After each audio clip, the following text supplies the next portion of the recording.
So we're talking about notes receivable, and I think there's more in my notes about just a little bit of terminology, but I'm going to go for the complicated part here, which is computing the due date of a note when it's stated in days. Notes can be stated in years, in which case they're going to be due, however many years on the note, the same day that the note was issued. And it's the same thing if they're issued on, say, March 10th, they'd be due on the 10th of the month that the note is due. So there's no problem in computing that. It's really pretty straightforward. But a lot of times, notes are stated in terms of days. So how do we figure out what is 60 days from June 10th? That's the date the note is due and when we would expect to receive payment. Okay, so how do we do this? Let's take the first one, June 10th, a 60-day note. First, you have to know the total days in June, in the month of June, which I believe is 30 days, okay? And this is a 60-day note, so it's a 60-day note, and we're trying to figure out when it's due. So we take the total days in June, the note is dated June 10th, so we go less the date of the note, which gives us 20 days in June that note was out. Actually, that's just confusing. Okay, so this is less the date of the note. So 20 days in June, we've got to figure out 60 days. So July, the month of July has 31 days. Okay, so now we're up to 51 days, because the 20 in June plus the 31 in July, so 51 days. So now we get 60 days altogether on the note, 51 have passed. The note is going to be due on August 9th. Okay, so that's how you figure that out. Let's do the next one. We start out, it's a 90-day note, okay, so a 90-day note. It was taken out on July 14th, so we do the total days in July, which are 31, less the date of the note, which is the 14th, which means we had that note operative for 17 days in July.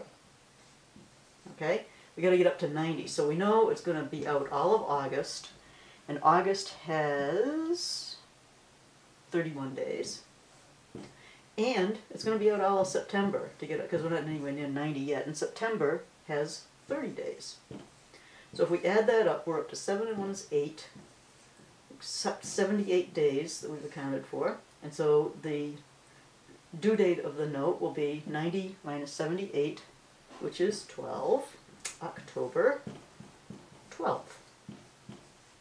Oh, and we're having so much fun. Let's just do the last one. We have a note that's dated April 27th, and it's a 75-day note.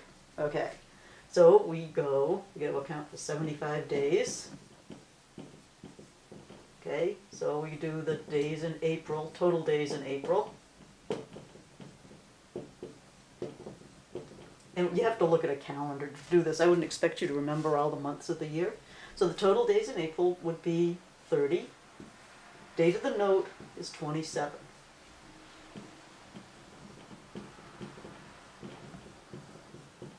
So that's 3 days that we had the note in April.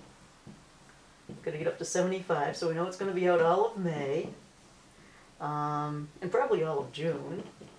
Let's see, May has 31 days, June has 30 days, so if we add that up we get 64 days, 75 minus 64, that's 1,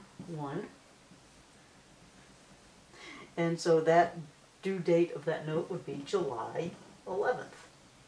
Okay, so when you have a problem where you're trying to compute the number of days you've earned interest in a month, you simply take the number of days in the month less the date of the note. You run into that when you're trying to accrue interest at the end of the year for notes that are stated in days, as well as, you know, like this.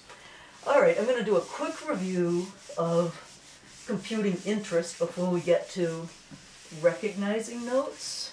And so we remember that the basic formula is to find the interest. It'll be principal times the rate, where that's the interest rate, annual interest rate, times the time of the note.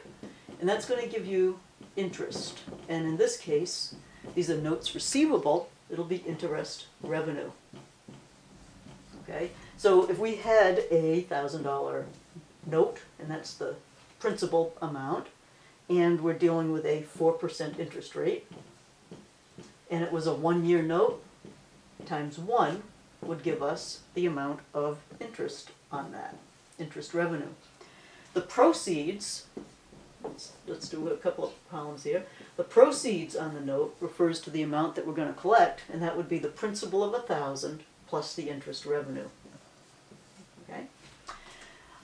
If we had more than a 1-year note, and we're working short term here, so this is not applicable to this chapter, but say we had a 2-year note, we would multiply times 2, and the interest on that 2-year note would be $80 altogether, and the proceeds would be $1,080. What we're more likely to be working on are notes that are short term, so less than a year. We still go times 4%, and if we had a 3-month note, we would simply go times 3/12 of the year to get the total interest on the note, which would be 10. Proceeds, 1,010. So if you do 3/12, if it's a 4-month note, 4/12, and that's just a simple review on that. I think the next thing we do is we'll figure out how to recognize notes, how to bring them onto our books.